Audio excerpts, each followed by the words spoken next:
pwede ba bang batiin yung katabi mo? I-fist bump mo nga yung katabi mo, kanan, kaliwa. Sabi mo, masaya ako, nandito ka ngayon. May kasama ngiti. Okay po, kasi yung masaya nakangiti. Tama ba? Okay. So magandang araw po sa lahat, no? Maging doon sa mga nasa live po natin, magandang araw po sa inyo. Pwede nyo pong i-comment kung nasaan po kayo nanonood po ngayon. Okay? Yan, magandang araw po sa lahat. Okay. And we are so thankful and grateful po doon sa, alam nyo po ako bilang pastor, isa po sa mga hindi ko gustong i-miss yung Campus Revolution. Simula po nag-start tayo sa Vision, yan po yung isang gathering na hindi ko po na-miss. Why? Grabe po doon. Sabi ng iba, pastor, pang mga kabataan, hindi po. Sabi ko sa inyo, ko po bilang pastor, I'm so blessed that I came.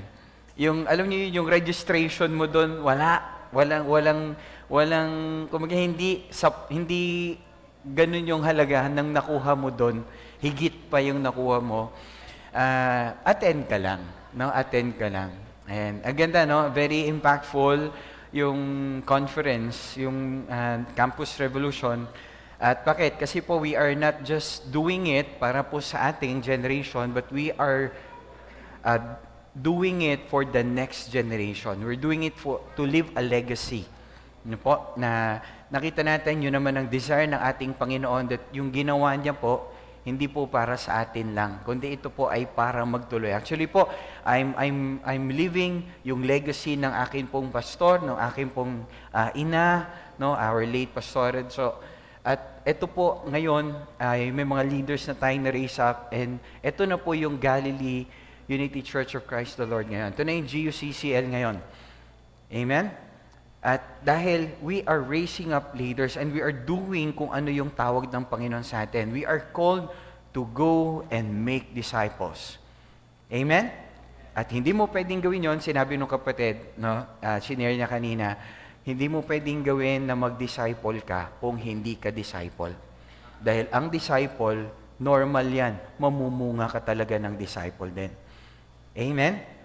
Kaya kung talagang gusto mo mamunga ng disciple, una, you need to be a disciple.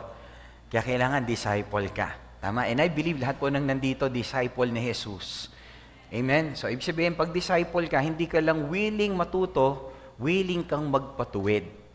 Kasi sa generation ngayon, maraming gustong matuto, willing mapuno dito, pero hindi willing mabago yung puso. Pag kinorek, di nga, ikaw din eh. Siya rin kayo. Tama ba? Pero, tapos imimim mo pa, no? Gagawa mo pa ng meme, post mo pa sa Facebook. Napaka-democratic ng mind. But that's not the mind of someone na anak ng Diyos, bearing in mind na kingdom ito. Right? So, kaya lang, if we are a disciple, andito tayo to bring change. Sino rito gusto mo magdala ng pagbabago sa, not just to your generation, but to the next generation? Ha? Taas yung kamay, gusto mo talaga, yung nandito ka, pastor, kasama ako dyan. Gusto ko magbago ako, yung buhay ng pamilya ko, yung mga magiging anak ko, yung magiging apo. Amen? Nakita ni Lord, yung nagtaas ng kamay, Lord, gawin nyo talaga, pagpalain nyo po siya, maging blessing siya sa next generation, at even sa generation niya, Panginoon. In Jesus' name, Amen. Now, we are now sa ating series, no, part 3 ng ating message series na Heart Check, no. At andito po tayo para pagbalikan natin ano yung mga habits. No, we've been talking about habits, no, for quite some time, ilang months na tayo dito. Ano yung habits that we need to do so that yung maging tama yung puso natin? Right? Kasi yun ang gusto ng Panginoon. Kanina, bininaanan natin, nung simula natin, blessed are the pure in heart, for they will see God. Kasi pag mali yung heart natin, kahit anong gawin natin, kahit anong attend natin, kahit ang tindi pa nung camp rev, pag mali yung heart natin, we will never see God. Because only a pure heart will see God. Are you still there? Okay, salamat sa kausap ko. Okay. Yan.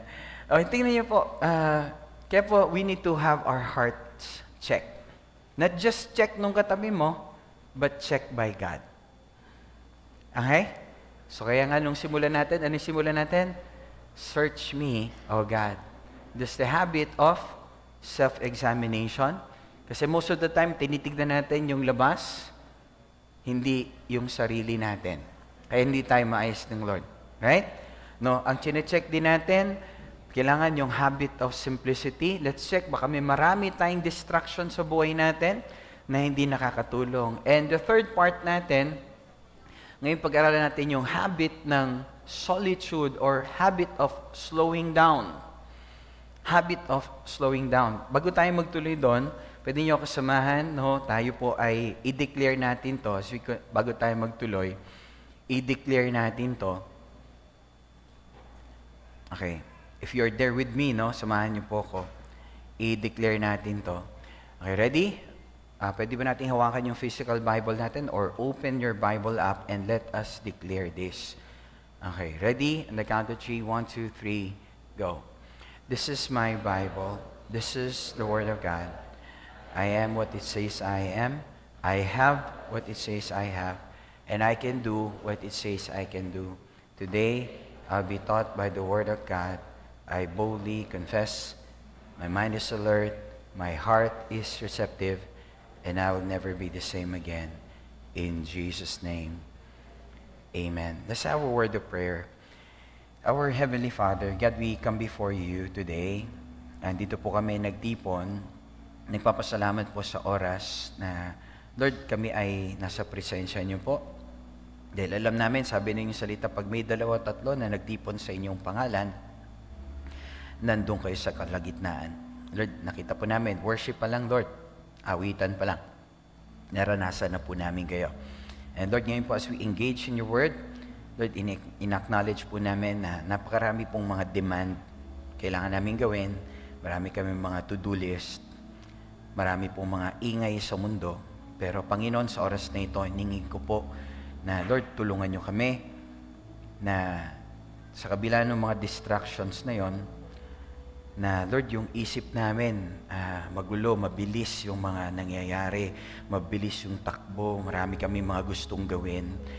Minsan, Lord, parang sabog na yung aming isip, maraming bagay.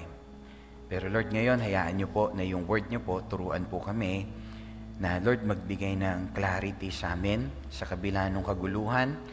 At hayaan nyo po na marinig po namin yung tinig ninyo sa kabila ng ingay. Lord, ma-discern namin yung nais nyo sa kabila ng mga responsibilities. Lord, palabutin nyo yung puso namin. Lord, i-quiet nyo yung mind namin. And Lord, draw us closer to you, God. Hayaan nyo po yung time na to, Lord, magkaroon kami ng time to check our hearts. Guide nyo po kami, Lord, to have a deeper and more intentional relationship with you. Ito po yung aming dalangin, and we apply the blood of Jesus Christ, and His name we pray. And all God's people say, Amen and Amen. Magandang araw po sa lahat. Ngayon po, dito tayo sa ating third part ng ating series na Heart Check. And yung title ng topic natin ngayon is When We Are Too Distracted. When we are too distracted. Taas yung kamay, no, sino rito, yung ang daming tumatakbo sa isip mo. Yung parang ang gulo-gulo. Taas yung kamay. Yung may mga ganon. Okay. O yung iba hindi makapagtaas ng kamay kasi ngayon pa lang hindi niya maintindihan yung sinasabi ko kasi ang daming tumatakbo sa isip niya. No? Okay. Right? Nakaka-relate. Tama ba? Okay. Alam niyo, sobrang clutter ng mind natin. Alam niyo po, hindi po siya bago. Nasa Bible na siya, na perhaps nasa Old Testament na siya. At ang tawag sa Old Testament, no, tinawag sa Old Testament siya na anxious striving. Yung anxious striving, yung balisa, yung alam niyo yun, gusto ng maraming ginagawa, balisang-balisa. Nakita na ng tangga doon, yung balisang-balisa. Yung kinakausap mo, pero hindi ka naintindihan, kaharap. Sino rito naka-experience ka yung meron kang kausap? Ako po kasi gano'n, no? At times, kausap ko yung misis ko, si Ann. Ang dami niya sinasabi, tapos pagdating dun sa dulo, tatanungin niya ako, naintindihan mo ba ako? Nakikinig ka ba? At alam niyo po talaga yung mga lalaki, mga tatay, may mga gift yan. May supernatural power kami. Na naiintindihan namin, naalala namin yung huling sinabi. Tapos ulitin namin yon. Pero ulitin namin yun sa kanya para hindi siya magalit. Pero alam niyo po, totoo lang sabi niya, hindi ka nakikinig. Hindi ka, yan, totoo, hindi ako nakikinig. Tama ba? Dahil ang daming tumatakbo sa isip mo, of course, the ministry, yung mga bagay na, alam niyo, dami, mga tao, anong dapat gawin. And at times, ang tawag ng scripture dyan, anxious striving. Sa sobrang dami nung tumatakbo sa isip, hindi ka na makakonsentrate. Still there? At minsan, pag even sa family time na natin, nakaka-distract siya, relationship, sa ministry as well. And alam niyo po, si King Solomon, may binanggit po siya in Ecclesiastes chapter 2, verse 22-23. Sabi niya, sabi rito nung verse, what do people get for all the toil and anxious striving with which they labor under the sun? Yung lahat ng sobrang dami nung gustong gawin. Di ba? May kilala ka magano yung sobrang daming gustong gawin. Di ba? At minsan tayo yun, yung mga nagtaas ng kamay, at yung hindi nagtaas ng kamay, sobrang dami talaga. Hindi naintindihan yung sinasabi ko. Sa dami nung iniisip. At tingnan yung verse 23, sabi, all their days, their work is grief and pain. Ano result? Pag masyado tayong maraming gustong gawin, lalo yung mga kabataan ngayon, sa bilis ng technology, ang daming gustong gawin. Lalo ngayon, ang dami pala mga bagay na pwedeng pagkapirahan sa mura mong edad. Di ba? Kaya lang, sa sobrang bilis ng takbo, kasi ngayon, kahit 12 years, meron ng billionaire na 12 years old eh. As young as 12 years old, at even younger. Ata, no? Because yung iba na yung takbo ngayon, kasi yung pera ngayon, digital na rin. Di ba? Sabi, kaya lang, ano yung epekto niyan? Verse 23 explains it. All their days, their work is, anong dinadala? Grief and pain, and even at night, their minds do not rest. Nandun tayo, nagkakaroon ng restless mind, nadadagdagan yung grief, yung pain. Kaya ngayon, last time we talked about yung para magkaroon tayo ng healthy heart. Of course, kailangan, dapat po, we have that habit ng self-examination. Lord, check mo ko. Check mo ko, hindi yung ibang tao. And last week, ano yung tinalakay natin? Anong habit yung natutunan natin? Habit of, yan na, naghang, kruk. O pag hindi nyo sinagot, di tayo tutuloy. Ano yung habit? Habit of? Ano yun? Simplicity.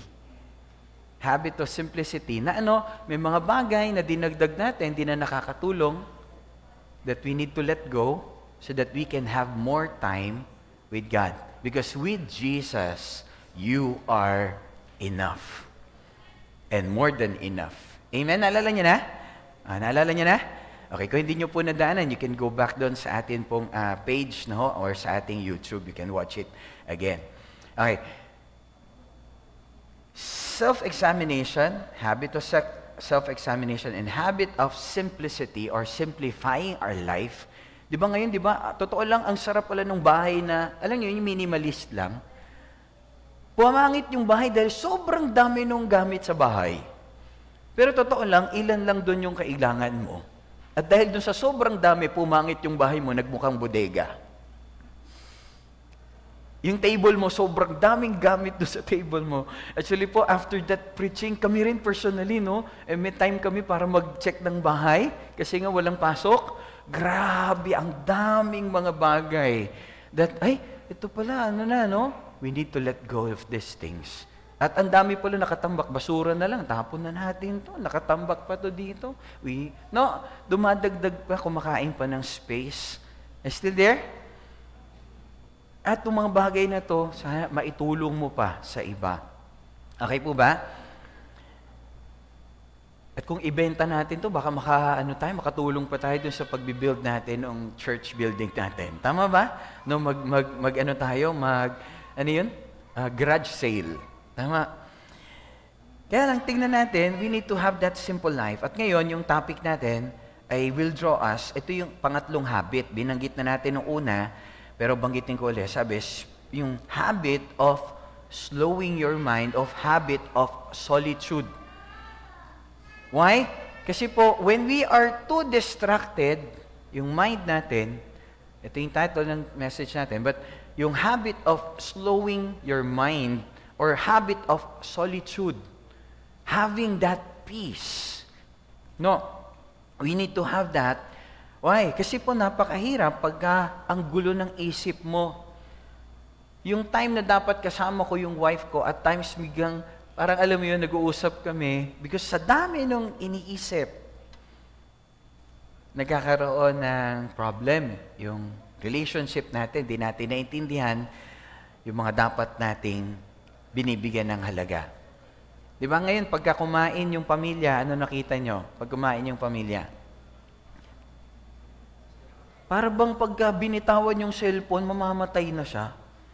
Para pang hindi siya nag-like dun sa comment nung o post nung tropa niya, friend niya, para bang hihimatayin. Meron bang gano'n? Ha? Yung para bang pag hindi nakakonect sa internet, para bang wala ng buhay. Nandyan pa ba kayo mga kapatid? O, tingnan mo yung katabi mo, may hawak na cellphone. Kung may hawak na cellphone, tignan mo ano ginagawa. O, yan, di ba? O, yun. O, di ba? Diba? Ang galing, di ba? Ang galing, di ba? Ang bilis, di ba? No? Naka-alt-tab agad? Alt-tab? May mga kilala kang ba gano'n? Naka-alt-tab agad? Ang bilis, di ba? Okay. Sa katabi mo, huwag gano'n. Amen. Hindi, walang gano'n dito. Amen. Di ba? O kapatid, we need to have that habit of slowing our mind or habit of solitude. Di ko alam kung ano nyo yun kasi pareho namang S. Slow your mind or solitude or having that peace, soul time with God. No? Ang prayer ni Pastor, lahat po tayo matutunan natin to na pag sobrang distracted na tayo, we need to go back and find time, quiet time, with our Lord. Tulad po ng kinuwento ko sa inyo mga nakaraan, yung habit na yun po of praying and seeking God every day, every morning, yun po yung nag-ayos talaga ng buhay ko na wala pa ako sa ministry. Pastor, hindi pa po ako pastor, wala pa akong part, hindi pa ako drummer, hindi pa ako worship leader, kasi yung mga dinaanan ko, hindi pa ako nagtuturo sa cell, hindi pa ako nagpipreach. Ang alam ko lang ay umattend, and when I heard that message of maybe kaya magulo yung buhay mo, kasi ang problema, you don't have a quiet time with the Lord, that's the time na nag-seek ako sa Lord. Nag-pray lang ako, nagbasa lang ako ng Bible at that very place, dun sa may room dyan na ganyan yung pinto, nag-pray lang ako every day, at kung ano yung natutunan ko ron, ina-apply ko lang. At hanggang ngayon, ginagawa ko siya. Because that changed my life, that changed my relationship with my wife, and it restored our relationship na nung panahon na yon, kahit na may pera kami, may isa kaming anak para kami maghihiwalay, bagong kasal, may isang anak, it changed my life. It saved our relationship. At ngayon, nagagamit din kami ng Diyos. Having that every day, fresh word from God, na itutulong din namin sa iba. At may mga relationship na sana naghiwalay na yung mag-asawa, pero dahil doon, dahil din sa aming testimony, natulungan namin sila. Still there? No, kaya napakahalaga that we have that quiet time with the Lord. Kaya po napakahalaga. Tingnan nyo kasi si Jesus po, meron siyang immense na responsibility. He is God, ang tindi ng assignment niya. Pumili siya ng mga disciples, nagturo siya about kingdom values, nagpagaling siya po ng mga may sakit, bumuhay siya ng patay, Nilinis niya yung templo dahil hindi na nila nirespeto yung templo. Pinakita niya yung pag-ibig ng Ama sa atin. Siya ay nag-represent sa Ama. Nag-endure siya ng persecution. Finulfill niya yung lahat ng nakasulat sa Bible. Grabe! Finulfill niya lahat yun. And perfectly, finulfill niya lang yun. At pinrepare niya yung sarili niya para maging sacrifice siya, namatay siya, at muli siyang nabuhay para sa atin. Ang tindi ng assignment niya, pero niya sa kabila ng tindi ng assignment niya, He always has time. He created space. Sa dami nung kanyang kailangang gawin, nag-create siya ng space para makinig siya sa mensahe galing sa langit, mula doon sa kanyang Ama. Nag-spend siya ng time. Nag-disconnect siya palagi sa dami ng tao sa crowd. At tinanggal niya lahat ng distraction. Nagpunta siya sa solitary place. Ano ginawa niya? Nag-pray. Nag-pray. Quietly seeking the Father in heaven. Baka kapatid, gusto kong sabihin sa iyo, yung narinig ko na sinabi ng mga parents ko, buti na lang mga pastor yung magulong ko, and I thank the Lord. Nasabi nila, baka kaya magulo at maingay ang buhay mo, ang bahay nyo, ang workplace nyo, is because you are not seeking a quiet time with the Lord. Kasi si Jesus po, our model, nag-model po talaga siya na hinahanap niya po. No, nagwi-withdraw talaga siya, nagre-recharge talaga siya. At alam niyo po, yung gospel po, consistently tinuruan tayo ng Panginoon. Nagwi-withdraw siya sa crowd. No, anong ginagawa niya po? Hinahanap niya po ang Ama. Nagpunta siya sa secluded place, nagpractice siya ng solitude, silence, pinapakinggan lang. Hindi siya nagpipreach doon, nagpipray siya. Pero ang desire niya ron, mangusap sa Kanya. Hindi niya, meron siyang desire, pero ang prayer niya, alam natin yung prayer niya bago siya pumunta ng cross, pwede lang alisin yung paghihirap, pero wag yung kalooban ko yung mangyayari, kundi yung kalooban niyo. And that's his prayer. Ang prayer niya, ma-fulfill niya yung assignment niya. Ang prayer niya, hindi masunod yung kalooban niya. Still there? Kaya marami po nababagabag kasi bakit? Ang prayer natin, taliwas kung ano yung prayer ng Panginoon. Hindi natin to seek first His kingdom, but ang gusto natin, seek our kingdom. In Jesus' name pa yung prayer natin, In Jesus' name. Nilagyan mo ng selyo, pero ang hinahanap mo, yung kalooban mo. Alam niyo po si Jesus, He had this attitude of always pausing, praying, hearing from the Father in heaven. Sabi ng Mark 1:35, tignan niyo po, sabi, very early in the morning, while it was still dark, Jesus got up, left the house, and went off to a solitary place where He prayed. And sabi ng verse 36, Simon and his companions went to look for Him, His disciple. And verse 37, and when they found Him, they exclaimed, everyone is looking for you. Sino rito, every time na magkakaroon ka ng quiet time, ang daming distraction. Kaya I don't suggest, kung ikaw ay nagde-devotion sa cellphone mo, tapos nakakonect ka sa internet. Bakit? Kasi pag connect mo sa internet, magdamag na ka off. Di ba? Yung data mo, or yung wifi, hindi ka nakakonect. Pag on mo, ano mangyari? Tuk tuk tuk tuk tuk tuk tuk, ting ting ting ting ting ting ting ting ting ting ting ting ting, tuk tuk tuk tuk.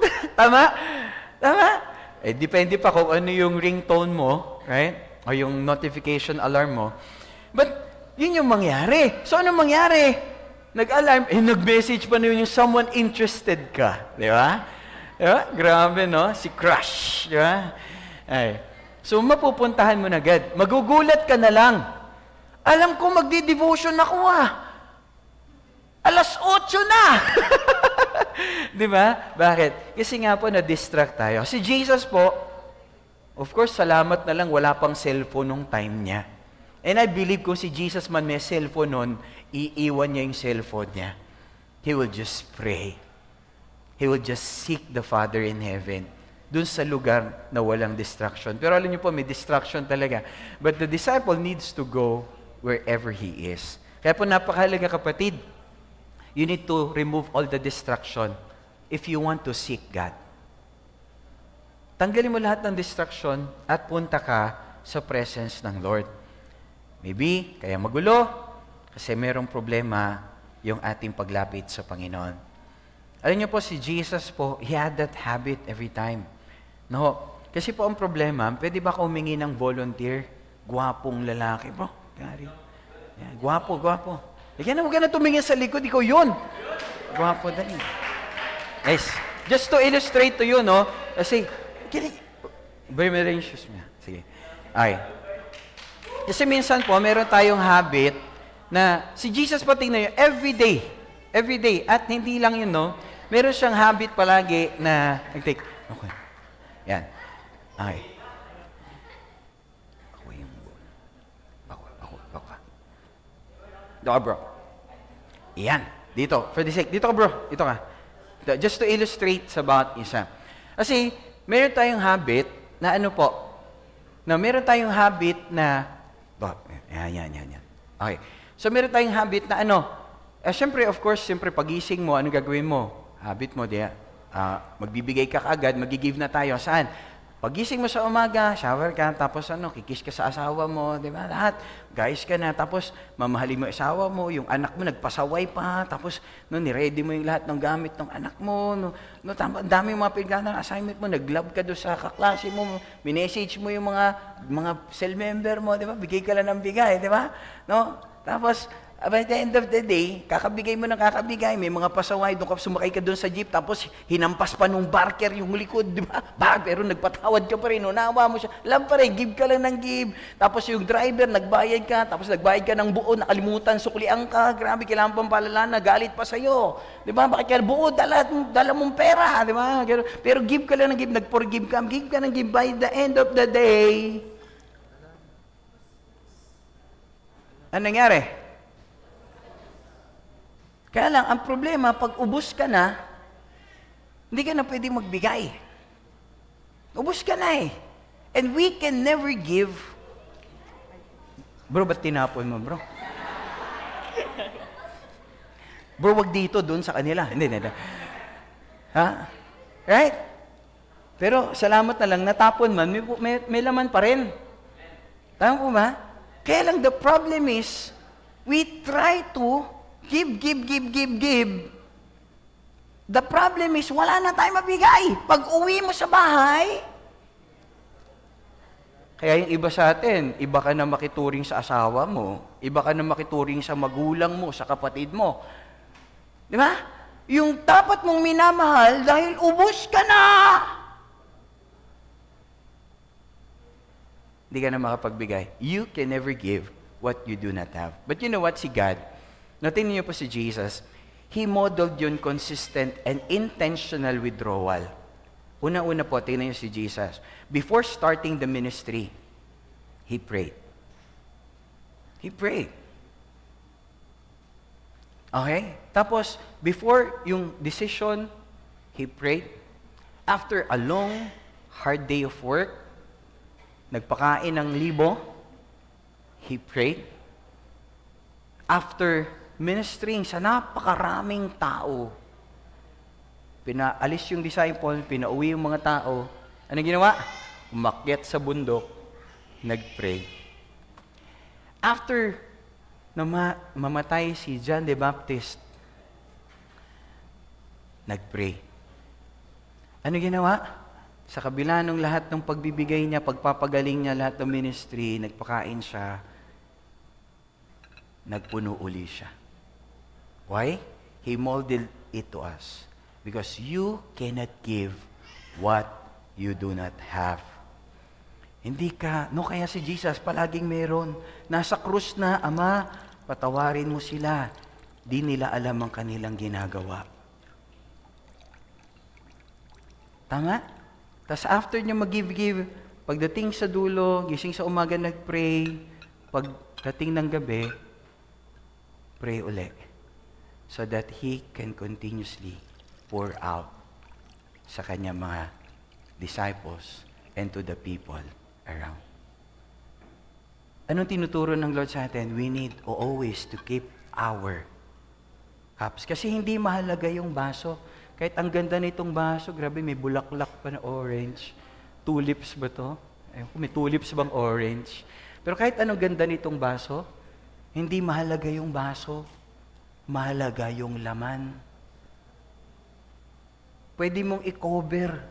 Tignan mo, ang ganda nung cover mo, ganda nung balot mo, branded yung damit mo, ang ganda ng bag mo, ganda ng sapatos mo. Mukha kang masaya, nakangiti ka, pero pagka wala kang laman, wala ka nang mailabas.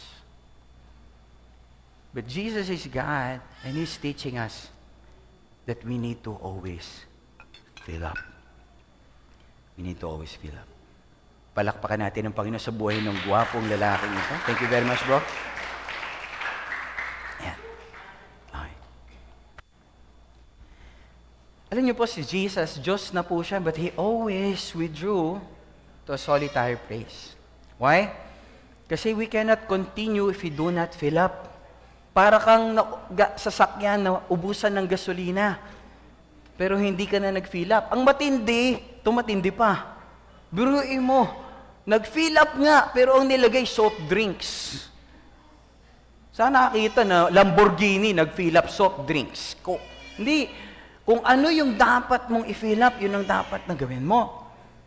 Amen? At tayo po bilang anak ng Diyos, alam natin, wala tayong ibang i-fill up sa atin, kundi ang presensya ng Diyos through having time with Him in prayer and in the Word of God. Amen?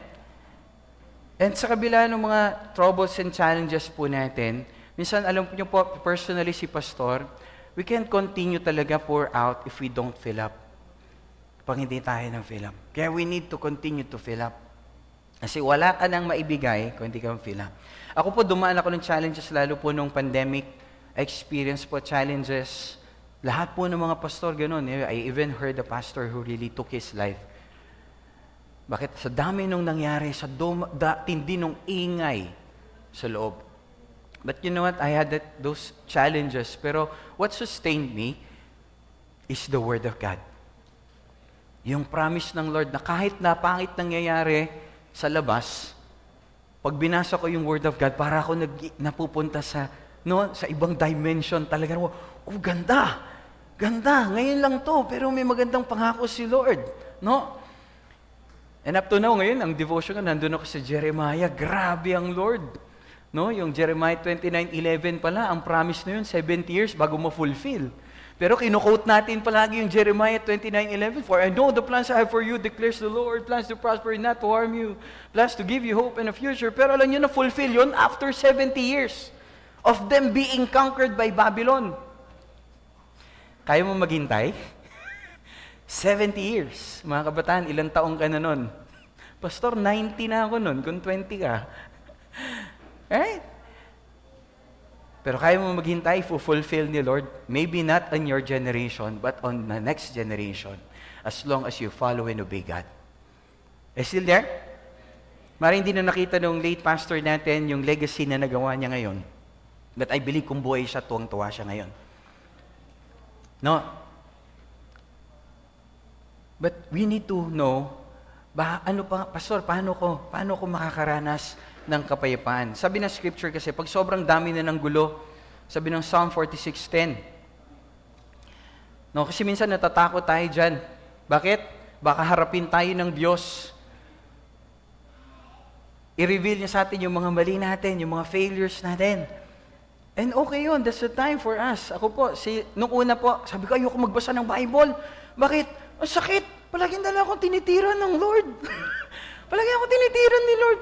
Kasi hanggat di mo bimbitawan yung kasalanan na yan, ganun ang mangyayari. Lord, ilang chapter na? Humility pa rin? Lord, ilang chapter na? No? Ilang chapter na sin pa rin. Bakit? Kasi hindi mo pa binibitawan. Nung binitawan mo, nabago na. Bakit? Kasi naayos ka na. And at times, takot tayo dyan. Pero ano sabi ng Lord, sa kabila ng challenges mo, sabi niya, be still and know that I am God. May mga bagay na hindi mo makontrol, kaya nagugulo yung isip natin. Ano gawin mo? Iyak mo sa Panginoon. Be still and know that He is God. I-acknowledge mo na hindi ka niya bibigyan ng suliranin na higit sa iyong kakayanan. Sabi niya yun eh. 1 Corinthians 10:13, di na natin pupuntahan eh. But if you're taking the notes, pwede mong isulat. Tinatag ko yan bilang young pastor na, Lord, di niyo ako papahintulutang subukin ng higit sa aking kakayanan. Kaya kung ano tong pagsubok na pinagdadaanan ko, kaya ko to. Yun yung aking pananaw na okay nagsisimula. Kaya every time, pag may challenges lang, pray. Still there? Alam niyo po si Jesus, bago siya binaptize, ano pong ginawa ni Jesus, no? Nung binaptize si Jesus, after, ano pong sabi na, wala pa po siyang ginagawa in the ministry, Luke 3, binaptize si Jesus, Luke 3:22, in-affirm siya. Ano sabi po? Sabi ron, and a voice came from heaven, and I'd like you to receive this by faith. Baka meron dito, kino-question mo yung identity mo. Gusto ko itang encourage ngayon. Mari sabihin mo, wala akong nagagawa sa ministry. Ang tingin mo, ang liit-liit ng sarili mo.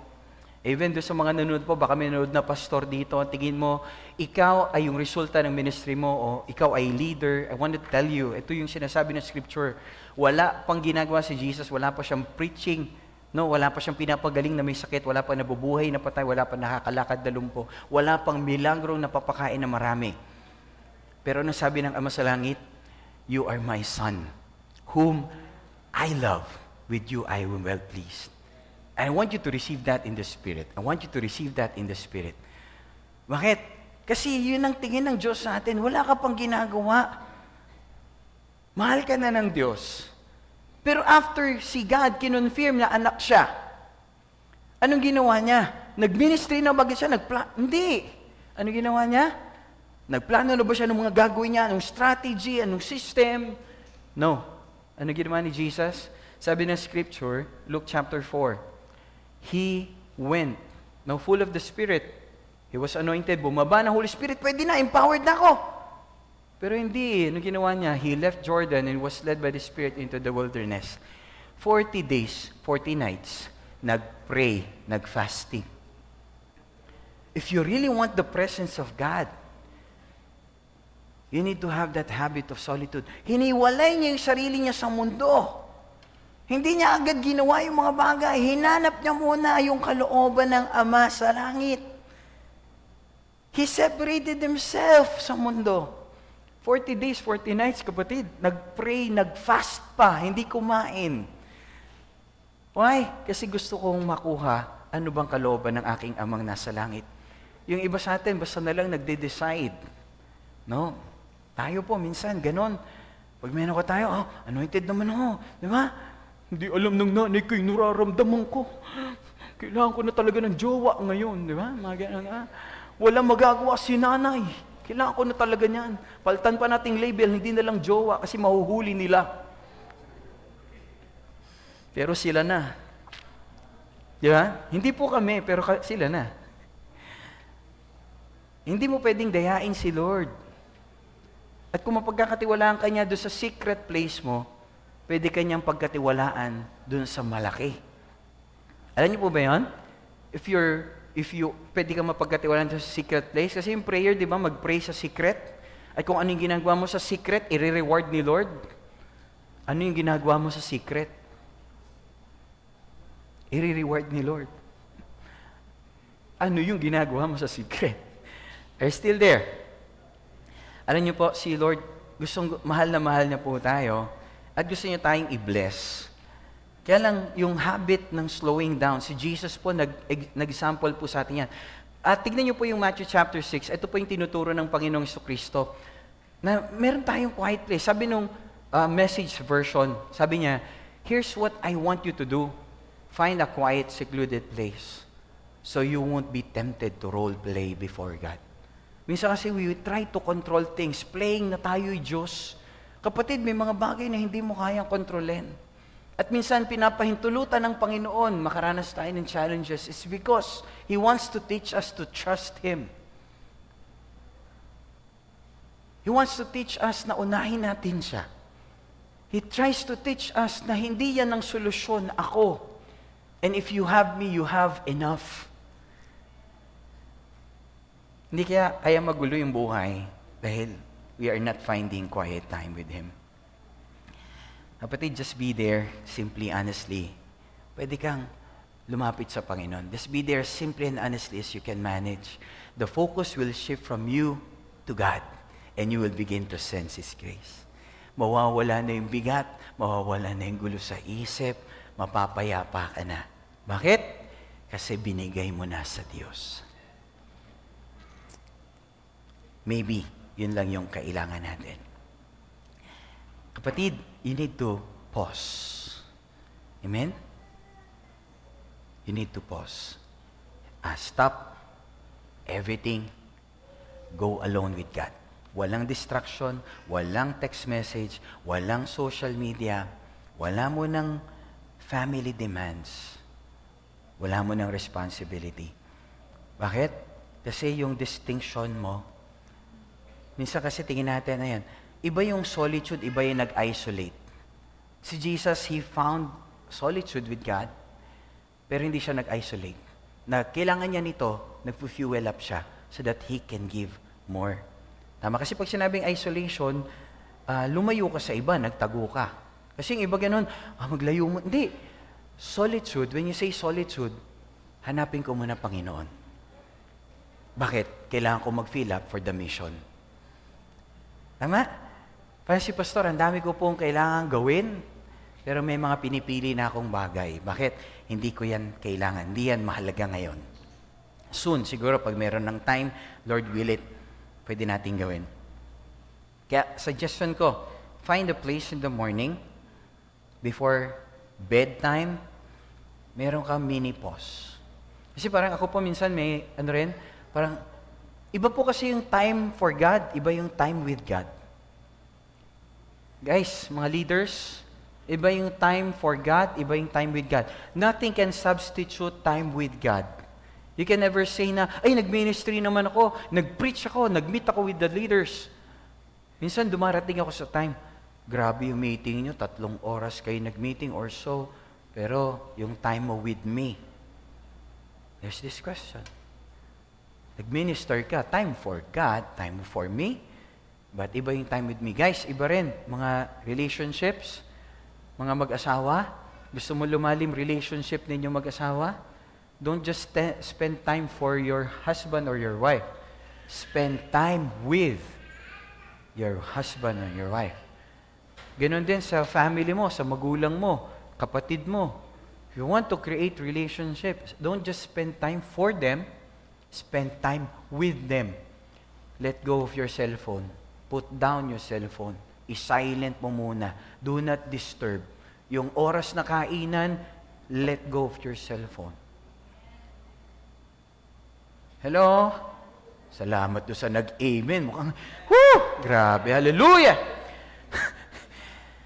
Be still. See God. Ako po, 3 yung anak ko. Nung una po, ang hirap po mag-pray. Bakit? 3 yung anak ko. 2 pa nung time na yun. Tapos papasok pa yung 2 kong pamangkin. Si Otto Sandoy, maliliit pa sila noon. Tapos maliit lang yung bahay namin. So maaga na sila pumupunta ng church. And it's time for me to pray. Pumupunta sa bahay. And it's time for me to pray. Alam niyo po, ginagawa nila? Tatalunan pa nila ako. Tatayuan pa nila ako sa likod. Habang nakapray ako. Again, nakaluhod ako sa kama. But alam niyo, that's salamat lang sa Panginoon. He gave me that spirit of solitude. I can find peace kahit na po ang gulo-gulo sa paligid. And I thank the Lord for that. No, nagpipray pa rin. And I am still seeking the presence of God. No, kasi yun na lang yung lugar na pwede ako mag-pray. Tahimik sa bahay. Kaya lang, pasok na. No, of course, no. But salamat sa Panginoon with having that habit of solitude. Naayos yung relationship namin mag-asawa. Madali ko lang nadidiscipline yung mga anak ko. Well, in fact, andyan sila ngayon nagsiserve sa Lord. Okay? Pag kami negative sila, tatanungin ko lang, kamusta devotion mo? Ganun lang, andali lang, no? Nag-devotion ka na ba? Ayun. At alam nila, pagka hindi na, meron na, parang iba na sila. Tama ba yun? Mga 10 minutes lang na hindi ka nag-devotion, parang ibang tao ka na. Bakit? Kasi yung identity mo kasi nakakalimutan mo when you don't engage, you don't fill up. You need to fill up. Para kang Lamborghini na walang gasolina. Pastor, electric naman. Walang Lamborghini electric. Wala pa, for now. No, pero iba po yun. Hanggang saan lang yung charge nun? You need to fill up. Tama po ba? Malobat din yung cellphone. Mahirap na pong gamitin. Ang sarap ng iba to. Tama po ba? And let your soul just talk to God. Kausapin mo si Lord, meron ka bang hurt? Meron ka bang mga situation na gusto mong ayusin? Paayos mo sa Panginoon. Kapatid, natatakot tayo minsan kasi ako po personally natatakot ako to find God kasi kausapin ako ni Lord. Takot ako i-reveal niya yung mga fears ko, yung mga failures ko. Pero alam niyo po, nakakatuwa kasi every time that we pray, sinasabi pa rin ng Panginoon. Ano yun? Tinatatag niya? Mahal kita, anak kita. Ama mo ko, andito ako para sa iyo. I am well pleased. I am well pleased. And I want you to receive that in the Spirit. Pero ano po kailangan natin? Ano po yung kailangan natin gawin? Next slide po. Ito yung kailangan natin gawin. See God in His Word. Listen for what God says.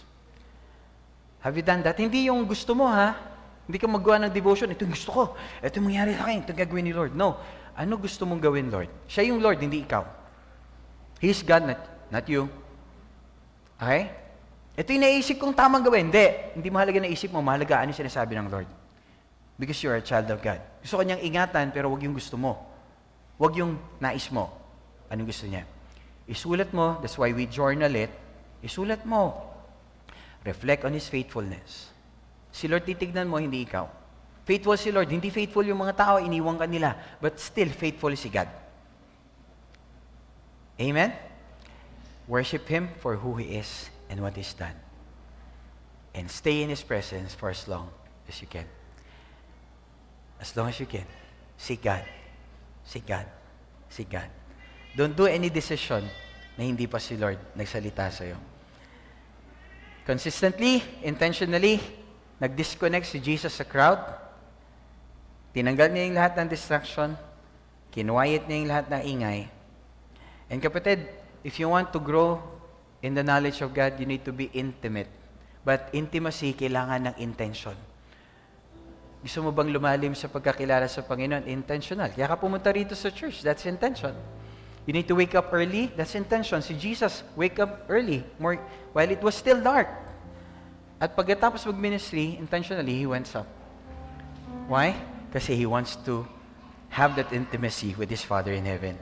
Amen? Sino rito gusto mo, Pastor, mawala na tong magulo sa isip ko. Maybe ang kulang lang, quiet time with God. Quiet time with God. Be still and know that He is God. And when you have God, when you have Jesus, you are enough. You are enough. Bakit? Kasi you have Jesus. You are enough. Amen? Let's have a word of prayer. Tayo magtungo ng ulo, tayo magpikit ng ating mata. Habang nakatungo yung ulo, nakapikit yung mata, just be reminded that God loves you so much. At meron siyang napakagandang plano sa iyo. At ngayon, habang nakatungo yung ulo, nakapikit yung mata ng lahat, just come before the Lord. Be reminded of His great love for you. Just pray with me this prayer. Yes. Yes. Our Heavenly Father, God, we come before you. We thank you, Lord, for the profound truth na meron yung inyo pong salita. Thank you, Lord, for that word na shinare niyo po sa amin ngayon. Thank you, Lord, for using me to share it. And Lord, patawarin niyo po kami, Panginoon, if we are so busy doon sa mga bagay, mga to-do list namin. Lord, sorry if we allow distraction sa buhay po namin. Na naniwala kami doon sa kasinungalingan na nilagay ng kaaway na kailangan namin palagi meron kaming gagawin. Lord, tulungan niyo po kami na, Lord, embrace namin yung spiritual discipline of slowing down, slowing our minds, having that solitude, seeking you first before making any decision. And turuan niyo po kami, Panginoon, to be still, to listen, and to truly know that you are God. And that in you, we have all that we need. You are enough. And Lord, right now we surrender yung illusion ng control. We surrender, Lord, yung takot na maging still lang, walang ginagawa in your presence. And Lord, right now we surrender yung anumang addiction. Dun sa addiction na, Lord, meron kaming dapat palaging ginagawa. Meron kaming constant na activity. Lord, forgive us. And Lord, right now fill our empty cups. Lord, fill us so that we can continue to pour out your love dito sa mundo na desperately nangangailangan ng inyong pag-ibig. Salamat po, Panginoon. At kapatid, sa oras na ito, kung hindi mo pa tinatanggap ang Panginoong Jesucristo, and you want to follow Him, ang call niya, come, follow me. That's a start. And if you desire to go to that next level, just pray with me this prayer. Just repeat after me. This is the first time you want to receive Jesus Christ. No, pwede bang taas mo lang yung kanang kamay mo and just pray with me? No, taas mo lang yung kanang kamay mo. You want to pray, no, receive Jesus Christ. And pray with me this prayer. Dear Jesus, kinikilala ko po na ako'y makasalanan, na kailangan ko po ng tagapagligtas. Naniniwala po ako na kayo ang anak ng Diyos, na namatay kayo sa krus para sa lahat kong kasalanan, at nabuhay kayo na mamuli para bigyan ako ng bagong buhay. Nagsisisi na po ako sa lahat kong kasalanan at bumabalik na po ako sa inyo. Inaanyayahan ko po kayo sa aking puso, sa aking buhay, na mula po ngayon, kayo na ang haring masusunod, kayo na ang Panginoon na mamay-ari, at kayo na po ang aking tagapagligtas. Take control of my life. Linisin niyo po ako. Make me new, God. Punuin niyo po ako ng banal na Espiritu para tulungan ako na mamuhay ayon sa kalooban niyo mula po ngayon at habang ako po ay nabubuhay. Salamat po sa napakatindi niyong pag-ibig sa akin. Salamat po sa buhay na walang hanggan. Amen. Panginoon, Lord, right now we celebrate God. No, pwede ba natin palakpakan ng Panginoon? No.